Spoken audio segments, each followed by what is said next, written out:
Good news po sa mga motorista, epektibo bukas ang panibagong rollback sa presyo ng mga produktong petrolyo. Alamin natin kung magkano sa ulat ni Joshua Garcia.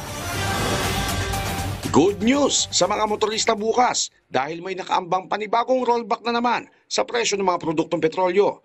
Sa paunang abiso ng ilang kumpanya ng langis, nasa 75 cents ang inaasahang ibababa sa kada litro ng gasolina, 65 cents sa diesel at 60 sentimo naman sa kerosene.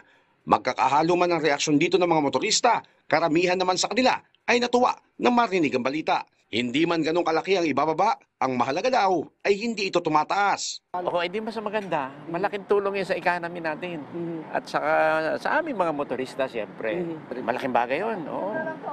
Dati nga, pag nagagas ako dito, 1,500, 2,000. Ngayon, 1,000, okay na. Balikan na yun. Sa Bulacan pa kami. Malaking bagay din ito, lalo sa ang pamamasada ay kinabubuhay sa araw-araw. Hiling pa ng mga ito ay sana raw bumaba na rin ang presyo ng mga bilihin. Maganda po kasi dagdag income na naman tayo, medyo makakatipid tayo sa gas. Malaking tulong na rin po yan sa pamilya namin sa araw-araw. Ang bilihin ba bumababa? Kahit ibaba ang gasolina, sana kung ang pagbaba may epekto sa lahat. Sana sunod. Hindi bababa, kaunti. Hindi kaya ibaba ang bilihin. Wala rin kwenta. Babaan na nila ng todo para guminawan mga driver. Siyempre, mababawasan yung pagtaas ng diesel saka langis, madadagdagan yung pondo namin sa diesel.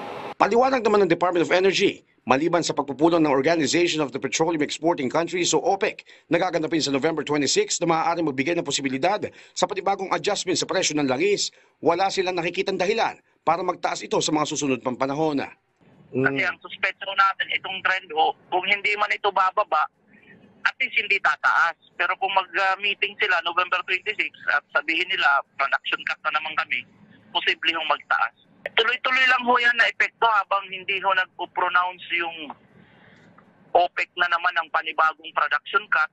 Wala namang hong actual supply disruption na nangyayari dun sa Middle East crisis ngayon. So, wala hong rason ngayon yung market na magkaroon ng adverse movement dun sa price.